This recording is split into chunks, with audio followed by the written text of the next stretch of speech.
Sekitar 50 karyawan Elviananet Kabupaten Sukabumi dan juga warga mengikuti gathering keluarga di salah satu resort Kabupaten Sukabumi Minggu 21 Juli 2025. Gathering digelar dengan lomba merias wajah suami oleh masing-masing pasangan dengan mata ditutup. Selain lomba merias wajah, lomba keluarga seperti makan pisang dan mukbang mie instan juga digelar bersama warga. Pemilik Elviana Jaringan Nusantara Sukabumi, Ucup Supriyatna mengatakan, kegiatan digelar dalam rangka syukuran hari jadi ke-1 dan memupuk silaturahmi, serta membangun kebersamaan antar perusahaan, karyawan, dan masyarakat.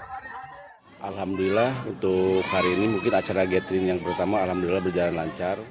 Target kita untuk kedepannya mudah-mudahan Elviananet bisa ngejangkau semua jaringan. Lomba gathering keluarga tersebut digelar selain untuk membangun kebersamaan dengan karyawan, juga sebagai motivasi kepada masyarakat agar bisa bekerja sama melebarkan sayap jaringan perusahaan agar target yang dicapai bisa maksimal. Dari Kabupaten Sukabumi, Muhammad Ujang Hiriaman, Tim Liputan MGS TV melaporkan.